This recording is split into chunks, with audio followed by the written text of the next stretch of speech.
Hey, this is Anney. And Samantha. And welcome to Stuff I've Never Told You, a production of iHeartRadio.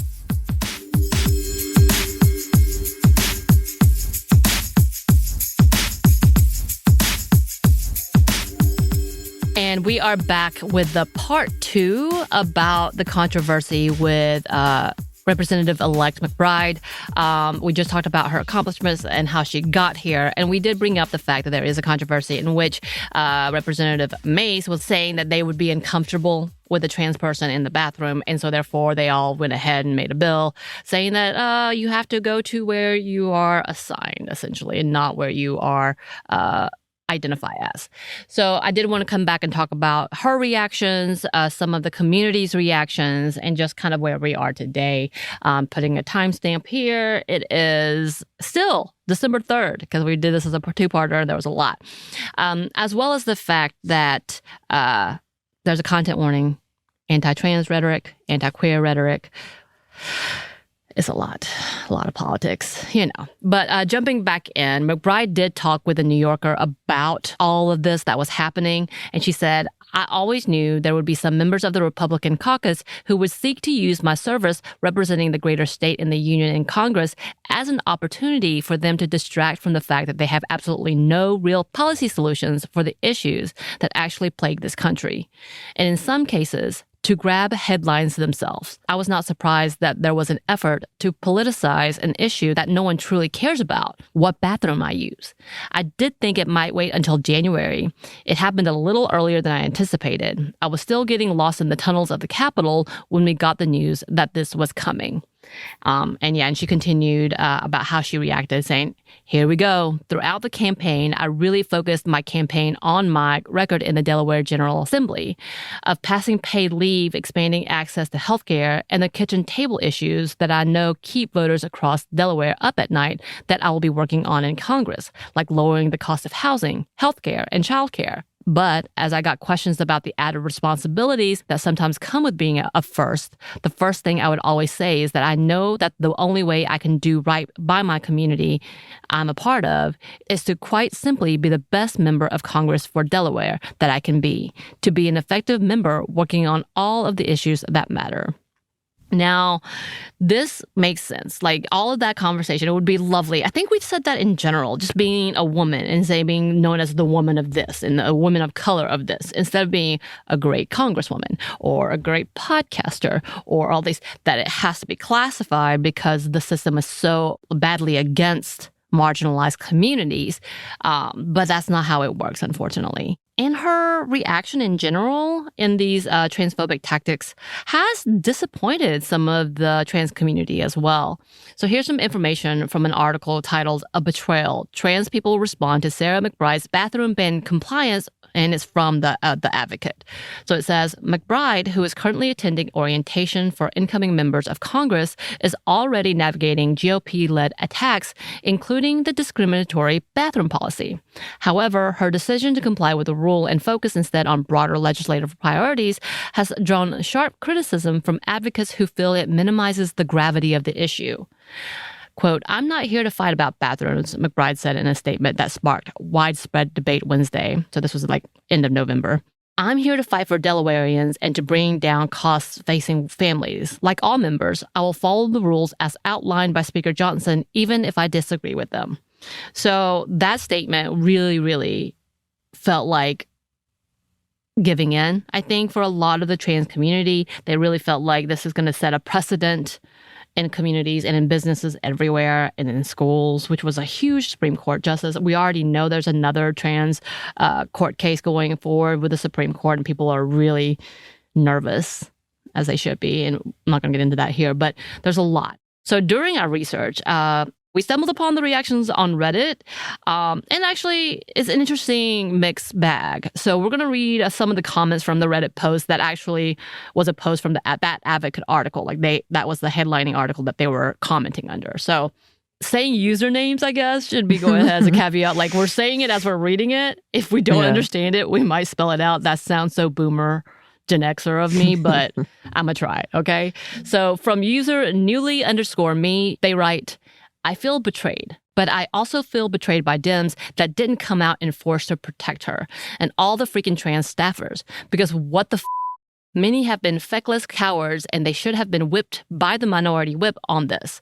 Angry for the permission it grants nationwide, potentially, and just scared and angry at everything right now. Not purely at her, but I think it was important, even if she shouldn't have had to shoulder it. It's not my place to say anyway. Just rambling because every day seems a bit scarier and no one IRL to really sympathize with.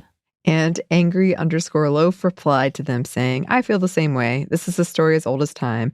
Democrats talk a big game, and when it's actually time to make an impact, they just sit twiddling their thumbs asking for money.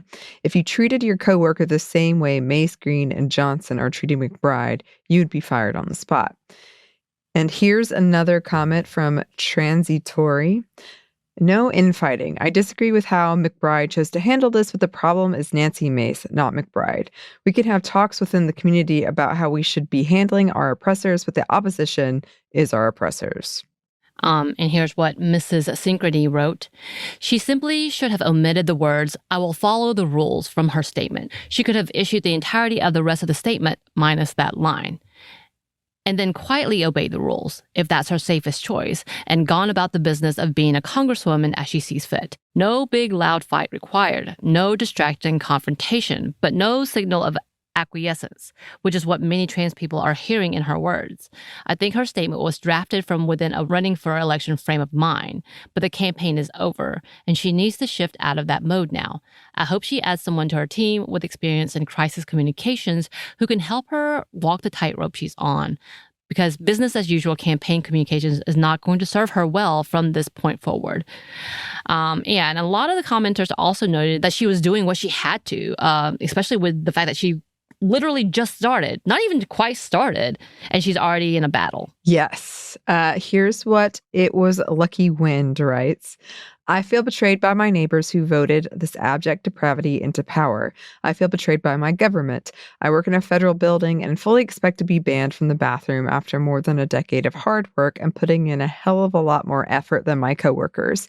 I do not feel betrayed by Sarah.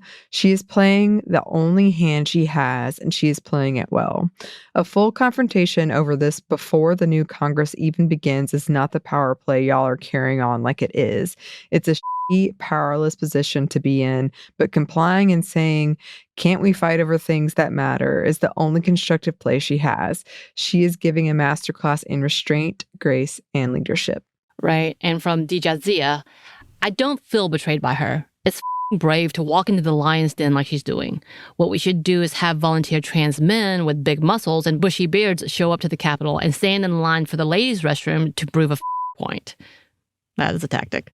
And Vice Grip wrote, stop listening to media about this. She didn't capitulate about the washroom. She gave a savvy political reply to prevent Republicans from immediately casting her entire legislative history into being about a washroom. Sarah obviously is more interested in showing that she places her constituents ahead of her needs. This is the media's fault, not hers. Sometimes you have to play 3D chess, especially when you're a woman. Also, AOC came out in force to defend her. So yeah, the opinions on Reddit are interesting. So there's a lot more that I didn't put in here, a lot of back and forth, but a big chunk of people on Reddit really were just in that mindset. She's doing what she has to do, which I think we've talked about for many women, many marginalized people. Being in politics or being in a position of power to get there, unfortunately, means playing the game and looking at what is a win-lose situation, a win-win situation, and what is worth a fight, like picking and choosing battles, as we've talked about previously.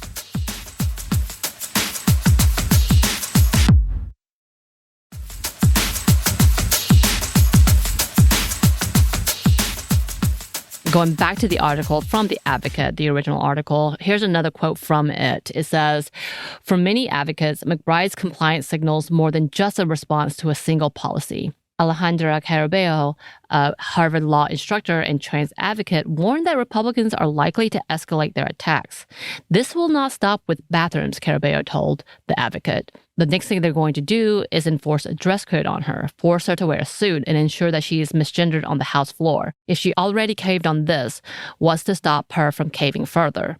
Carabello also highlighted how the policy could impact other transgender people in the Capitol complex. This is essentially going to push out trans staffers and interns from working in congressional members, she said. Caraballo expressed further concern over the GOP's systematic targeting of McBride. They're going to misgender her intentionally, follow her around, harass her, and try to use her as content for their media machine. By caving now, she's shown them that this tactic works, Caraballo says. Yeah, there's a lot. There's a lot when it comes to this conversation, and they're not wrong. I mean, it's true. It's kind of like Marjorie Taylor Greene already said she was going to fight her. I mean... Yeah, and McBride did respond to the advocate as well, and here's what she said. I'm here to represent my constituents, including LGBTQ constituents, but I'm not here to make this about me. That means fighting for them and not allowing a right-wing culture war machine to turn me into the issue.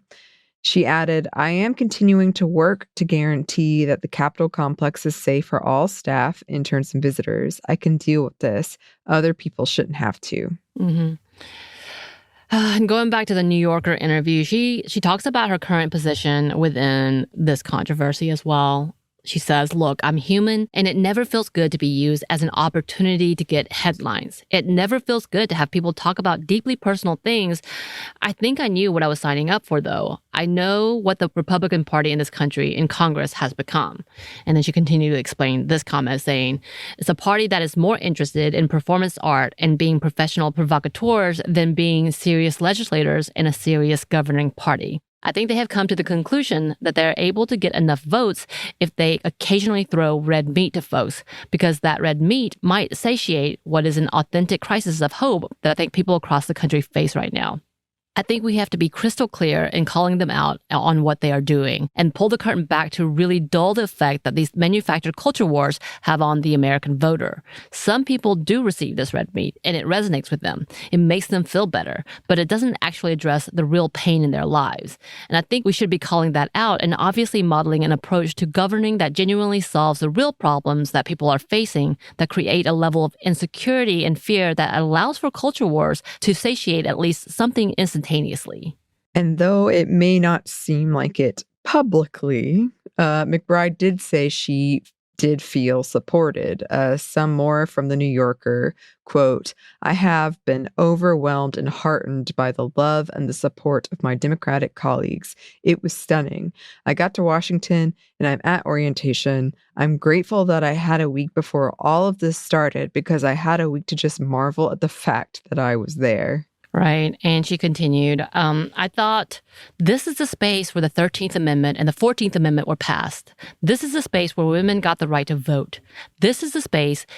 These are the chairs. This is the job of the people who voted to pass the Civil Rights Act and the Voting Rights Act. And you feel this awesome responsibility, not just to deliver on the tangible policies for the constituents you serve in that moment, but you also feel that deep responsibility as you realize that you are one of a little more than 500 people who have the responsibility to be stewards of a democracy, of the longest ongoing democracy in the world. That is an awe-inspiring responsibility.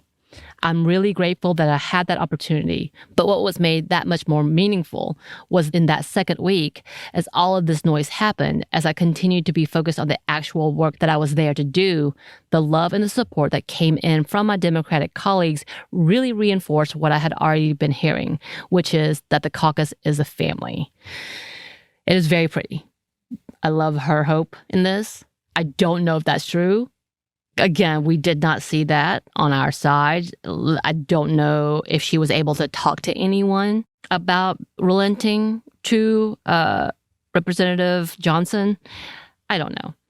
There's so much to be said, and I can only imagine the amount of pressure she has, the amount of vitriol she has heard throughout her time since coming out, and the fact that she is willing to put herself on the line to try to be a good representative for her constituents as well, because it's going to be an uphill battle, obviously. I really hope for all of the best. And yeah, all that to say is yes, there's so much happening already. We are all watching. And we want to be good witnesses and stewards as well, and making sure that we are talking about what she is doing and how we can protect her as well. And the fact that we are able to communicate and hear from the trans community, and that we do want to sit back and listen about what they have to say in this conversation. And of course, the road that Representative-elect McBride is on is going to be difficult, but we wish her the best and wait to see what the future holds, as well as for the trans people here. We love you. We support you. And we will continue to tell your stories, to hear your stories, and know that you are loved. Yes. Yes. And please let us know if there's anything you want us to talk about, anyone you think we should highlight, or any resources we should share. You can contact us at stephanie@momstuff@iheartmedia.com. You can find us on Twitter at momstuffpodcast, or on Instagram and TikTok at Stuff I Never Told You. We're also on YouTube. We have a TeePublic store, and we have a book you can get wherever you get your books. Thanks as always to our super producer Christina, our executive producer Maya, and our contributor Joey. Thank you. And thanks to you for listening. Stuff I Never Told You is a production by iHeartRadio. For more podcasts from iHeartRadio, you can check out the iHeartRadio app, Apple Podcasts, or wherever you listen to your favorite shows.